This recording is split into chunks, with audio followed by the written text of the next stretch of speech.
जैसा कि आप सभी को क्लास चल रही है हमारे SSGD को एग्जाम को लेकर, तो उसी क्लास को कंटिन्यू करते हैं। तो कल हमारे लगभग 10 क्वेश्चन हो चुके थे, अब बढ़ते हैं उसी के आगे। तो आपको क्वेश्चन जो है कि स्क्रीन पर दिखाई देंगे, मैं अपने डेस्कटॉप पर देखूंगा। तो देखें, अगला क्वेश्चन कह रहा है पहला, 16 मजदूर प्रतिदिन 8 घंटे कार्य करके एक इमारत को 32 दिन में पूरा कर सकते हैं।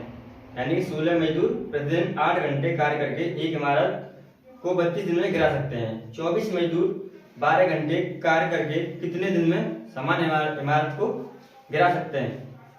तो टाइम मैनेजमेंट का क्वेश्चन है। तो क्वेश्चन में दिया गया है, इसमें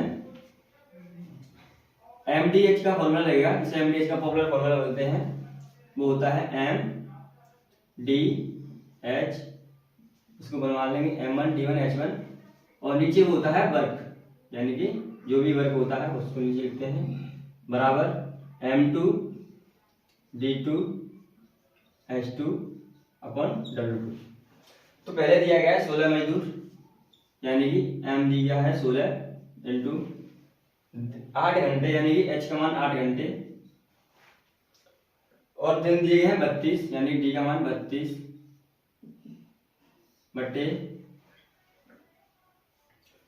तो वर्क तो यहाँ पे ध्यान नहीं, यानी कि 16 व्यक्ति दिए गए हैं और 32 दिन और 8 घंटे। W का मान कुछ नहीं तो बनवा सकते हैं यहाँ पे। और M2 यानी दूसरे, यानी M2 दूसरे दिया गया है यहाँ पे 24 मजदूर, M2 का मान 24, और कितने दिन में, यानी दिन पूछे हैं, यानी D2 का मान पूछा है, कितने घंटे पर डे काम कर रहे हैं, 12 घंटे। यहाँ पे तो वन माना ना माना कोई फर्क नहीं पड़ता है, यानी कि अब इसको काटेंगे, 4 दूनी 8, 4 तिया 12, और ये कटेगा 2 12 24, और 4 तिया 12, 4 8 32, 3 3 9, 16 8 144 बराबर 9 D2। ये कट जाएगा आपका 16 होता है आपका 128, सॉरी 8 48, 16 में 144 होता है, 3 9, तो D2 बराबर 128 बट्टे 9। इनको इतने दिन लगेंगे इस कार्य को, इमारत को गिराने में, है ना। अब बढ़ते हैं नेक्स्ट क्वेश्चन पर, जो कि ऑप्शन नंबर आपको डी में दिया गया होगा, है ना। अब बढ़ते हैं नेक्स्ट क्वेश्चन पर। क्वेश्चन में कहा गया आगे, यदि S अनुपात U अनुपात V अनुपात W बराबर 2 अनुपात 9 अनुपात 6 अनुपात 7 है, तथा S अनुपात U अनुपात V S plus U plus V plus W बराबर 864 है, तो S plus U plus W का मान क्या होगा। थोड़ा नोट कर लेना इसको, हम निकालते हैं, अगले क्वेश्चन में बढ़ते हैं।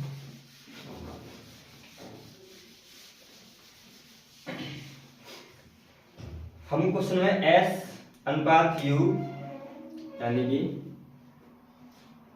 S अनुपात U अनुपात V अनुपात W बराबर दे रखा है 2 9 6 7, यानी कि 2 अनुपात 9 अनुपात 6 अनुपात 7 ये दे रखा है, और तथा और एक और मान दे रखा है S plus U plus V, S plus V plus U plus W बराबर दे रखा है 864।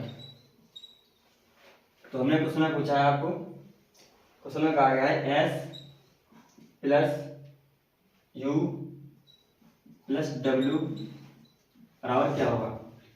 तो यहाँ पे देखिए 4 वैल्यू दी गई है, यानी S अनुपात U अनुपात V अनुपात W बराबर 2 अनुपात 9 अनुपात 6 अनुपात 7। यहाँ पे इन्हीं संख्या का योग दिया गया है 864। यहाँ पे इनको जोड़ देंगे, 9 तो 11, यानी 9 तो 11, 11 6 17, 17 7 24। अगर कुछ भी मान यहाँ पे x मान सकते हैं, यानी इन सभी का योग 24x दे रखा है। तो इन सभी का योग 24x के बराबर यहाँ पे कितना दे रखा है 864, इसको बराबर कर देंगे। 24x का मान दे रखा है हमको 864,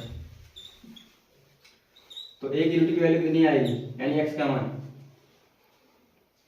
इसको काट देंगे 864 बट्टे 24, और 12 दूनी 24, और 12 छिक्के 72, 12 सत्ते 84, यानी कि 7 बार कटेगा 84, और 2 बचे तो 12 दूनी 24 और 36 दूनी 72, यानी x का मान 36 निकल के आया। यहाँ पे पुट करेंगे x का मान 36, यानी कि 2 यूनिट का मान कितना हो जाएगा। यहाँ पे सभी को मेरे x मान आया 2x 9x 6x plus 7x, तभी तो 24x आया है। अब x का मान 36 है, तो यहाँ पे पुट करेंगे तो अलग अलग वैल्यूज की आ जाएगी, यानी कि x की u की s की वैल्यू आ जाएगी 36 दूनी 72, क्योंकि 2 यूनिट का मान पूछा है, 1 यूनिट का मान 36 है, 2 का निकालना 36 दूनी 72। इसी प्रकार u की वैल्यू निकालेंगे, u की वैल्यू 9 है और 1 की वैल्यू 36 है, 36 इंटू 9 करेंगे, यहाँ पे करेंगे 36 इंटू 9, 27 यानी 270, 6 54, 4 7 2 5 से 1 2 3, यानी 324। तो u की जो u का मान है वो है 324। अब निकालेंगे v का मान, x का मान 36 है, 36 में 6 गुणा करेंगे, वो जो कि होता है 216। v का 216 निकल गया है, और w का 36 में 7 का मल्टीप्लाई इधर कर लेंगे, 7 21 210 7 42, यानी कि 2 4 5 2, यानी कि 252।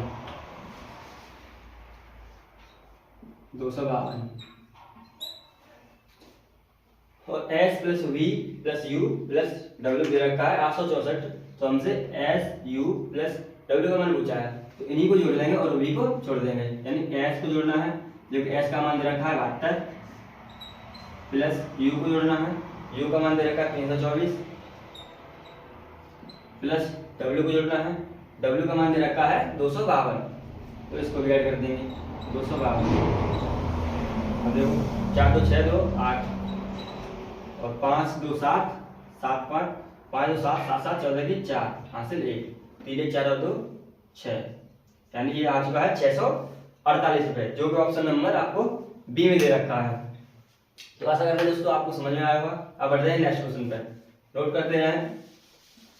अब बढ़ते हैं आगे क्वेश्चन पर, इसको भी साफ कर देना है ना।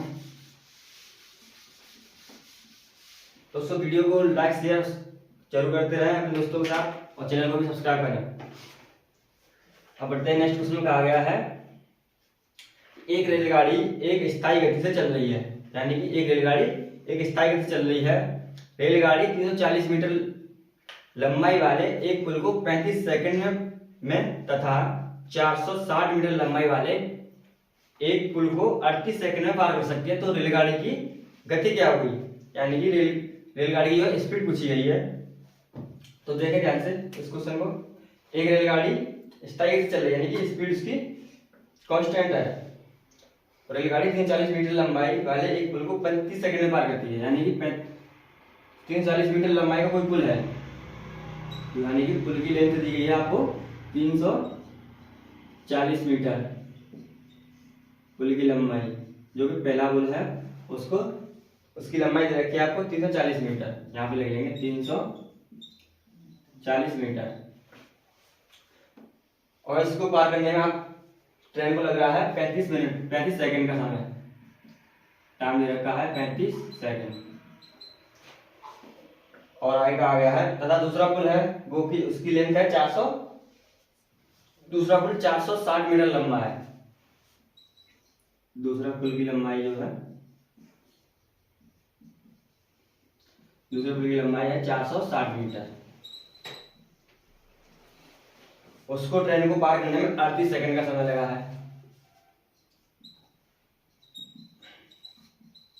है ना, 38 सेकंड का समय। अब उसमें कहा गया है कि ट्रेन की गति क्या होगी, वो भी किलोमीटर पर आवर में।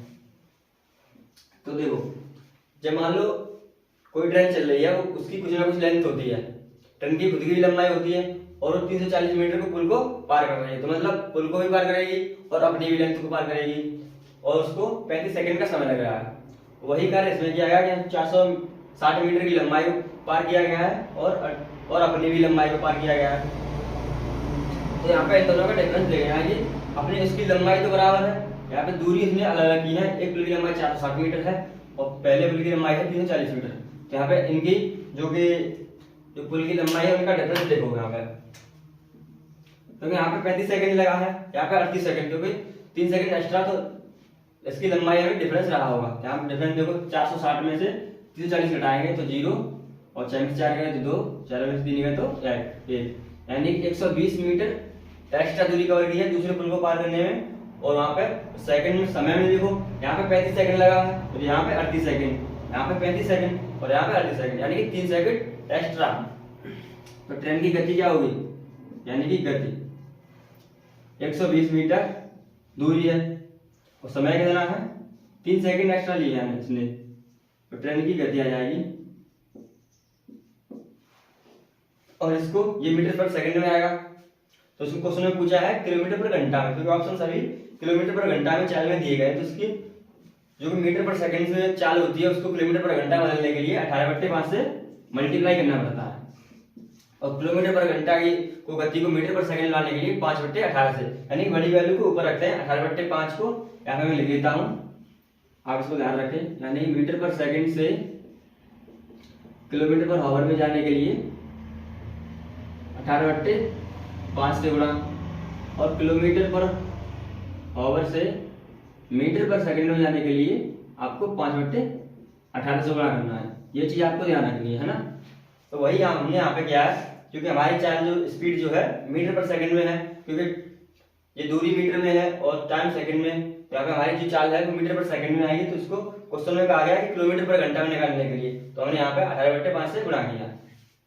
तो इसको काट दो, 3 छिके 18 और 5 दूनी 10, 12 दूनी 24 और 24 छिके कितना होता है 144 होगा शायद, करके देख लेंगे। 24 की 4 हासिल 1, 12 और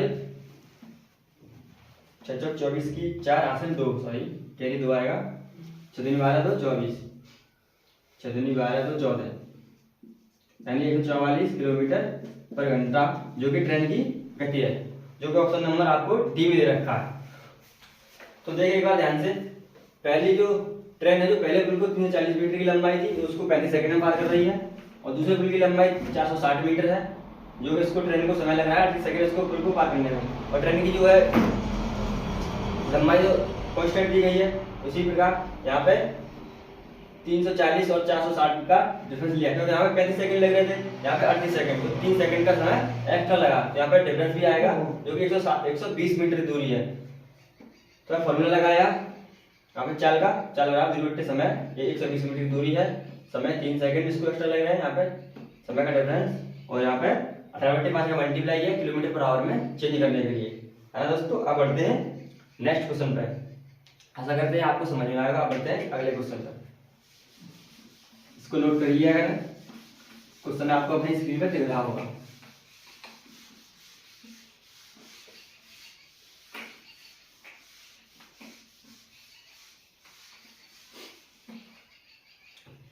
अगला क्वेश्चन कहा गया है, एक पाई चार्ट दिया गया है, क्वेश्चन में बोला है नीचे दिया गया पाई चार्ट कार बनाने की 7 विभिन्न प्रतिक्रियाओं J1, J2, J3, J4, J5, J6 तथा J7 में लगने वाले समय को कार बनने में लगने वाले कुल समय के प्रतिशत के रूप में दर्शाता है।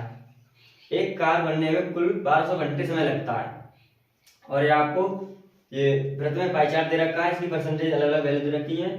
और क्वेश्चन में पूछा गया है J3, J6 तथा J7 प्रतिक्रियाओं में लगने वाला औसत समय क्या होगा। ओनली आपको J3, J6 और J7 प्रतिक्रियाओं में लगने वाले औसत समय पूछा है ना। तो देखिए इसमें परसेंटेज वैल्यू उसमें क्या क्या दी गई है, अलग अलग वैल्यूज की परसेंटेज वैल्यू दी गई है। J3 की दे रखी है आपको, J3 सॉरी कहाँ है इसमें, J3 20%, यहाँ पे लिख लेंगे J3 का मान दे रखा है 20% प्रतिक्रिया पूरा करने वाला समय। और J6 में दे रखा है आपको 16%, है ना, J6 में दे रखा है 16%। और J7 में दे रखा है आपको, J7 में दे रखा है J7 ठीक से नहीं दिख रहा अभी, नहीं कुछ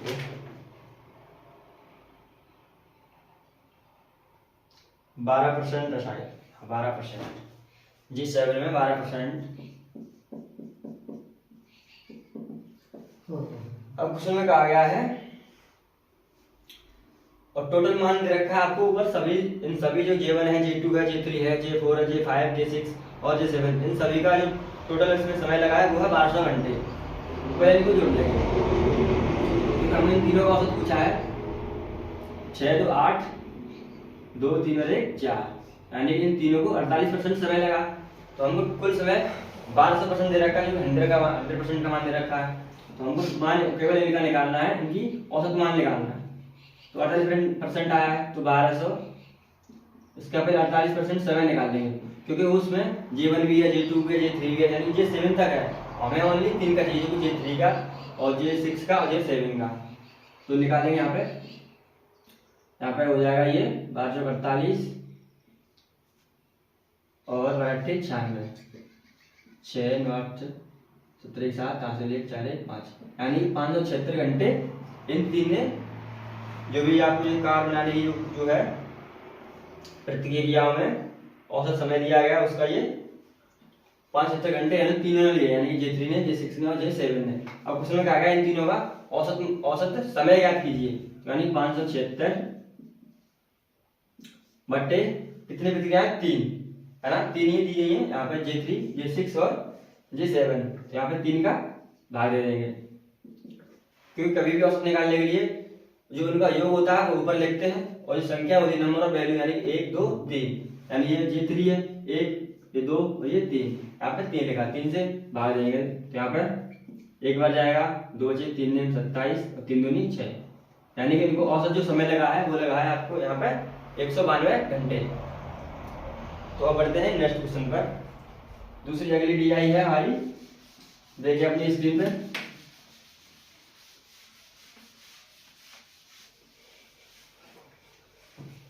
वीडियो को लाइक शेयर और चैनल को सब्सक्राइब जरूर कर देना दोस्तों। ऐसी हमारी सीरीज चल रही है ऐसे जीडी को एग्जाम को लेकर, और जो रीजनिंग है हमारी प्रभासर करा रहे हैं और मैथ में करा रहा हूँ आपको। तो अब बढ़ते हैं नेक्स्ट क्वेश्चन पर। क्वेश्चन में कहा गया है एक त्रिभुज की भुजाओं का अनुपात 5:2:1 है, यदि त्रिभुज का परिमाप 88 सेंटीमीटर है तो सबसे बड़ी भुजा की लंबाई क्या होगी। यानी एक त्रिभुज दिया गया है कोई, यानी एक त्रिभुज है उसकी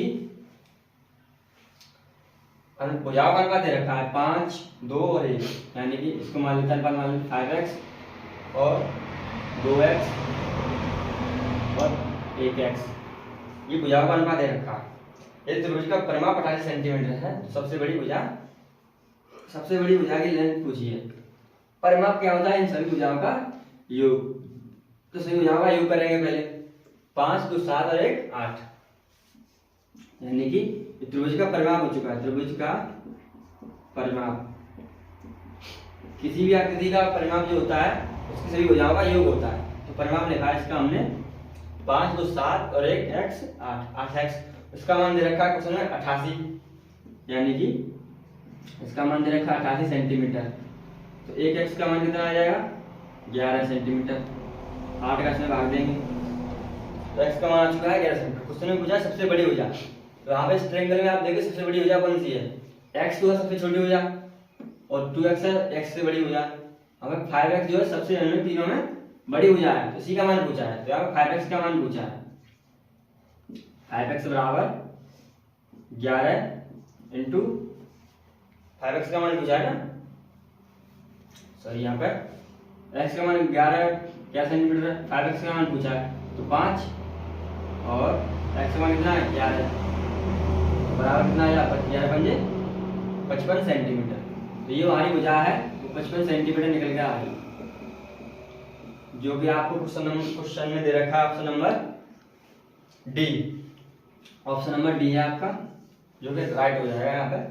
अब बढ़ते हैं अगले क्वेश्चन पर। यहाँ पे सबसे पहले हमने परिमाप निकाला 5 2 7 और 1 x 8, और क्वेश्चन में इसकी वैल्यू 88 सेंटीमीटर दी गई थी। तो यहाँ पे 8x को बराबर किया 28 सेंटीमीटर के, और x का मान निकाला जो आया है 11 सेंटीमीटर। तो यहाँ पे इसमें वैल्यू पुटिंग किया 5x 11 55, ऑप्शन नंबर आपको डी में दे रखा। अब बढ़ते हैं अगले क्वेश्चन पर।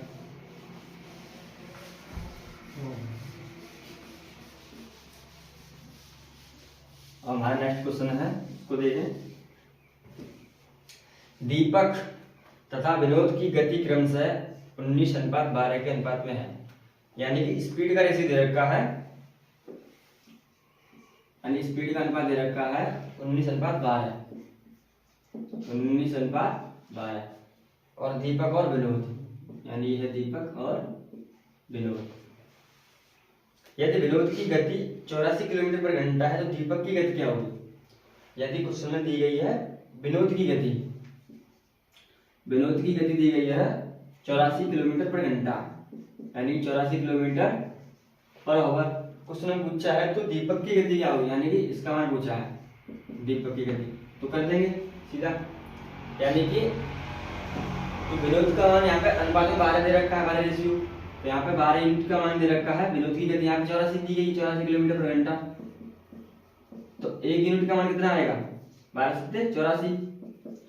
1 यूनिट का मान आ चुका है आपका 12 सत्ते 84। 1 यूनिट का मान 7 किलोमीटर पर घंटा। तो हमको निकालना है दीपक की गति, जो कि दीपक का मान है 19 यूनिट, तो 7 इंटू 19, दोनों तरफ हमने 19 का मल्टीप्लाई कर दिया। 19 यूनिट का मान 19 सत्ते होता है आपका, 19 का मल्टीप्लाई करेंगे इसमें 70 और सामने 63, यानी कि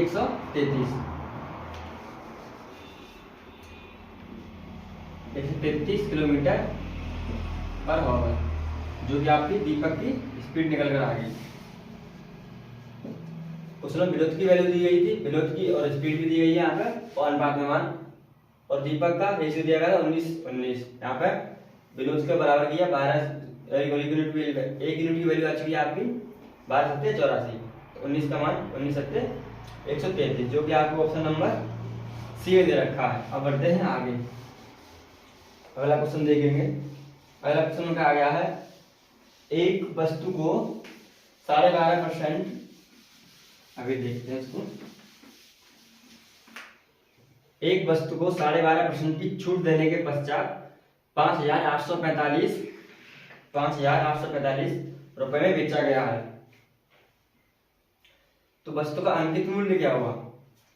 देखो इसको, एक वस्तु को 12.5% यानी कि 12.5% की छूट दी गई है, तो ये होता है आपका, इसको सीधा लिखेंगे, सीधा करके, यानी ये परसेंटेज में दिया गया है, इसको फ्रैक्शन में लिखने के लिए ये 12.5% है, यानी 24 और 25, इसकी ऐसे भी लिख सकते हैं, और ये आ जाएगा सीधा 25/2। वैसे इसका मान 1/8 होता है, मैं आपको बता दूं ये आता कैसे, ये समझ जाए। तो परसेंटेज का साइन हटाने के लिए मैंने आपको बताया कि 100 से भाग देंगे, तो यहाँ पे 100 से भाग दिया, 25 से 25, 25 चौक 100, तो ये आ चुका है आपका 1/8, है ना। तो इस तरीके से निकालते हैं किसी भी परसेंटेज का मान जो होता है, इसको सिंप्लीफिकेशन करके 1/8 घंटे में डालने के लिए। तो हमको 12.5% का मान हमारा कितना निकला था भाई? 1/8। छूट दी गई यहाँ पे 12.5% की छूट, यानी छूट हमेशा मार्क प्राइस पे दिया, यानी एमपी पर, और ये है हमारा एसपी। तो हमारा एमपी था 8 और 1 की छूट, कुछ हमारी 8 लिखी है, उसमें 1 की छूट देंगे, कितने का बचेंगे उसको? 7 का, यानी कि 8 में से 1 घटा देंगे, 1 माइनस किया है। नीचे वाला जो मान होता है उसको मूल मान कहते हैं, क्योंकि एमपी हमारा, और 1 की छूट दी गई, तो 8 में से 1 गया 7। तो इस क्वेश्चन में कहा गया है इसके पश्चात 5,845 रुपए में इसको बेचा गया है, यानी बेचा मतलब एसपी सेल किया गया, ये सेलिंग प्राइस। तो एसपी का मान 7 यूनिट में दे रखा है हमको 5,845 रुपए, ये हमने लिखा। तो क्वेश्चन में कहा गया है इसका अंकित मूल्य क्या होगा, यानी कि 8 का मान पूछा है, 1 यूनिट का मान कितना हो जाएगा? इसको काटेंगे, 7 8 56, 2 बचे 7 3 21, और फिर 3 बचे 7 5 35, यानी 1 यूनिट का मान 835 आ गया। हमको चाहिए 8 यूनिट का मान, तो यहाँ पे 8 से मल्टीप्लाई कर देंगे, यानी 835 इंटू 8, मल्टीप्लाई करके 8 45 की 0 हासिल 4, 8 से 24, 24 से 4 28, 28 की 8 हासिल 2, 8 64, 64 और 2 66, यानी कि 6,680 रुपए, है ना। तो अंकित मूल्य हमारा 6,680 रुपए था, जो कि ऑप्शन नंबर आपको दे रखा है ऑप्शन नंबर ए में। अंकित मूल्य हमारा 6,680 रुपए था और हमने इसको 12.5% की छूट दी। उसके बाद ये वैल्यू आपकी 5,845 में बेची गई। तो हमने छूट निकाली 8 से 7 और 7 का बराबर किया इसको 5,845 के। तो एक यूनिट का मान निकाला जो कि आया हमारा 835 और उसको हमने 8 से मल्टीप्लाई किया तो हमको मार्क प्राइस हो जाता है, यानी कि selling price, sorry mark price यानी कि अंकित मूल्य, जो बाजार पर अंकित मूल्य लिखते हैं, बाजार भाव जिसे बोलते हैं, वो हमारा 6,660 रुपए। अब बढ़ते हैं नेक्स्ट क्वेश्चन पर। पहला क्वेश्चन दे रखा है आपको, देखिए ध्यान से। पहला क्वेश्चन का आ गया है, रुपए 12,500 की एक राशि साधारण ब्याज दर से, रुपए 12,500 की एक राशि साधारण ब्याज दर से टी वर्षों में रुपए 5,625 का ब्याज देती है। यानी कि आपको धनराशि दी गई है जो है, यानी धनराशि मूल राशि होती है। पी का मान दे रखा है आपको 12,500 रुपए, पी का मान 12,500 यानी 12,500 और टी वर्षों में यानी समय टी वर्ष यानी एक्स मान निकालना होगा, यहाँ पे टी वर्ष लिखेंगे, एक्स वर्ष लिख लेंगे यहाँ पे। टाइम पूछा होगा इस क्वेश्चन में, टी का मान क्या होगा यानी समय पूछा है। 30 वर्षों में रुपए 5,650 का ब्याज देती है, यानी सिंपल इंटरेस्ट, साधारण ब्याज दिया है इसने 5,650 का, 5,650 का, 625 सॉरी 5,625 का ब्याज दिया है। और क्वेश्चन में पूछा है यदि वार्षिक ब्याज दर 7.5% हो, यानी रेट दी गई है इसकी, रेट दी गई 7.5%, 7.5%, तो टी का मान क्या होगा, यानी कि टी का मान पूछा है। तो दोस्तों मैंने आपको बताया था पहले भी कि सिंपल इंटरेस्ट बराबर होता है PRT बट्टे 100। एस होता है यहाँ पे साधारण ब्याज और P होता है यहाँ पे मूलधन और R होती है यहाँ पे दर और T यहाँ पे होता है समय, जो कि वर्षों में होता है।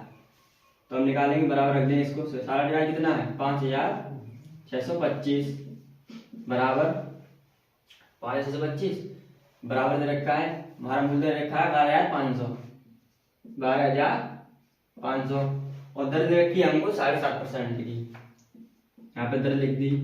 और टी का मान पूछा है तो टी बट्टे 100, तो 2 जीरो से 2 जीरो खत्म और ये बट्टे 10, पॉइंट ऊपर से हटेगा, नीचे जीरो बढ़ेगी, उसको काटेंगे। 25 की 75, 25 दूनी 50, यहाँ बचा 6 और ये 6 से 25 बार जाएगा यानी कि 25। अभी फिर कटेगा यानी 25 से कट रहा है, 25 पंजे 125, 25 निम्मा 225। अब ये कटेगा 3 एकड़ 3 तरफ का 9, तो ये आ चुका है यहाँ पे। और ये कटेगा 5 एकड़ 5, 5 दूनी 10, तो ये आ चुका है 3 बराबर टी बट्टे 2। इसको सीधा करके लिखेंगे, ये जाएगा इधर गुणा में, तो टी बराबर 3 दूनी 6 वर्ष, 6 वर्ष समय आया। यानी कि कोई राशि है 12,500 रुपए की है तो उसका साधारण ब्याज एक्स वर्ष में साधारण ब्याज 5,625 मिलता है और रेट हमारी 7.5% है, तो उसका समय 6 वर्ष होगा, जो कि आपको क्वेश्चन में दिया गया है option number C. Option number C यहाँ पे आपका राइट आंसर हो जाएगा, है ना। अब बढ़ते हैं नेक्स्ट क्वेश्चन पर, आगे देखें। अगला क्वेश्चन है हमारा, यदि x 22 से 30% कम है, आशा करते हैं दोस्तों आपको समझ में आ रहा होगा, आपने नोट भी किया होगा। अब बढ़ते हैं अगले क्वेश्चन पर। क्वेश्चन कहा गया है यदि x 22 से 30% कम है, यानी कि 30%, पहले तो आपको इसको फ्रैक्शन वैल्यू 30% की फ्रैक्शन वैल्यू आपको याद होनी चाहिए 3/10 होती है। इसको निकालने का तरीका क्या है, देखो यदि कोई 30% मान दे रखा है, उसको भिन्न में लाने के लिए 100 से भाग देंगे, 100 से भाग देंगे 0 खत्म, तो ये आ गया आपका 3/10। 3/10 इससे x 22 है, यानी कि 22 से पूछा है, तुलना यहाँ पे 22 से की है, तो यार मूल मान कितना होगा 22 का 10, 22 से कितना कम है 30%, तो 3 कम करेंगे यहाँ पे, 3 10, तो 10 तो हमें लिख लिया जो कि y का मान है, और x कम है y से, तो 10 में 3 घटाएंगे 7। और आगे कहा गया है तथा z x से 50% कम है, जो कोई मान दे रखा है यहाँ पे 50%। 50% तो आपने मालूम है हाफ होता है, यानी कि 1/2। तो यहाँ पे z x से कम है, यानी कि z x से, x से मतलब x का मान 2 और 1 कम है, 2 में से 1 घटाएंगे 1 आएगा, z x से कम है। तो क्वेश्चन में कहा गया है तो z y से कितना % कम होगा, तो z y से, यानी कि तो z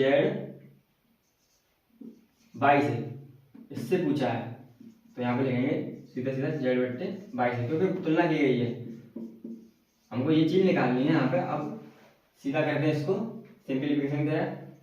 यहाँ पे x का मान दे रखा है 2 और यहाँ पे x का मान दे रखा है 7, तो पहले इसको बराबर करना पड़ेगा, क्योंकि यहाँ पे x अनुपात रेशियो अलग है, यहाँ पे z अनुपात x का रेशियो अलग है। यहाँ पे x का मान 7 है, यहाँ पे 2 है, तो इसको कौन सी संख्या से मल्टीप्लाई किया जाए क्योंकि x का मान बराबर हो जाए।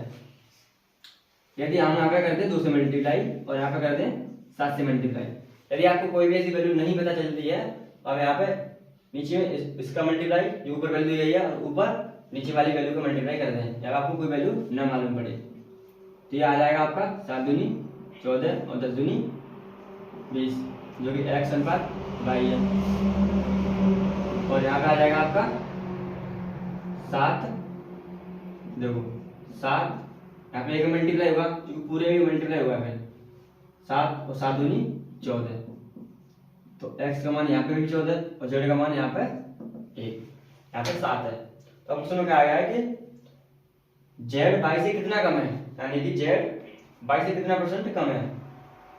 तो देखो z का मान 7 है, y का मान 20 है, तो y से इसमें रख दो सीधा। अब तो y से पूछेगा है तो y का मान 20, कितना कम है 7 है, और ये 20 है, कितना कम है 13, 13 कम है, 20 में से 7 जाएगा 13 इंटू 100, तो 20 पंजे 100, 13 पंजे कितना आ गया 65%, जो कि आपका ऑप्शन नंबर देखा है, दे रखा है यहाँ पे, ऑप्शन नंबर दे रखा है बी ऑप्शन नंबर आपका राइट हो जाएगा।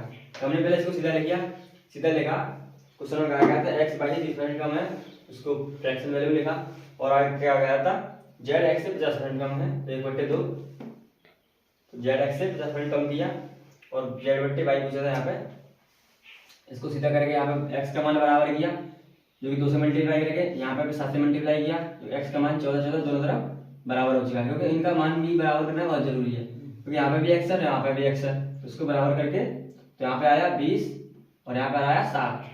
तो आपको पूछा था y से z कितने % कम है, तो यहाँ पे सीधा डिफरेंस आपको 13 का दिख रहा है, तो डिफरेंस लिखा ऊपर, और 22 से पूछा तुलना करने के लिए 20 लिखा इंटू 100, 20 पंजे 100, 13 पंजे 65। आशा करते हैं दोस्तों आपको समझ में आया होगा।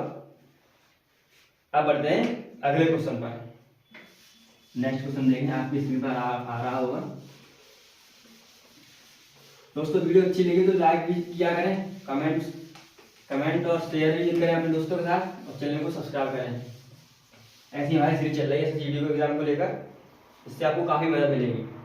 अगला क्वेश्चन का आ गया, यदि धीरज 100 मीटर चौड़ी सड़क को 25 सेकंड में पार कर सकता है, यदि धीरज 100 मीटर चौड़ी सड़क को 25 सेकंड में पार कर सकता है, तो धीरज की गति क्या होगी, यानी कि धीरज की स्पीड पूछी है। धीरज का लड़का है 100 मीटर चौड़ी सड़क को, यानी कि कोई सड़क है, मान लो 100 मीटर चौड़ी सड़क, इस तरीके से 100 मीटर इसकी, यानी हमको दूरी दे रखी है, सीधा सा मतलब ये है 100 मीटर, यहाँ पे दूरी लिखेंगे 100 मीटर, और कहा गया है 25 सेकंड में, यानी टाइम 25 सेकंड। तो धीरज की गति क्या होगी, यानी कि स्पीड पूछी है धीरज की, धीरज की गति यानी स्पीड पूछी है। तो मैंने आपको बताया था चाल बराबर क्या होता है, दूरी बट्टे समय, ये तो बहुत पॉपुलर फॉर्मूला है ना। तो चाल बराबर दूरी बट्टे समय होता है। तो हम यहाँ पे देखेंगे क्वेश्चन में किसका मान दिया गया, किसका पूछा, यानी चाल नहीं दी गई है, चाल पूछी है, तो दूरी और समय दिया गया, इसमें पुट कर देंगे। दूरी हमारी 100 मीटर और समय है हमारा 25 सेकेंड। इसको काट देंगे 25 चौके 100, यानी कि चाल हमारी आ चुकी है 4 मीटर पर सेकेंड। क्योंकि दूरी हमारी मीटर में है, समय सेकंड में, तो हमारी चाल भी मीटर पर सेकंड में आएगी। जो ऑप्शन नंबर दे रखा है आपको, ऑप्शन नंबर दे रखा है आपको बी। बी ऑप्शन आपका राइट आंसर हो जाएगा। आशा करते दोस्तों आपको समझ में आया होगा। तो यहीं पे सेशन समाप्त करते हैं, और अगली क्लास हमारी आएगी कल, उसमें जुड़े रहें हमारे साथ और चैनल को सब्सक्राइब करें।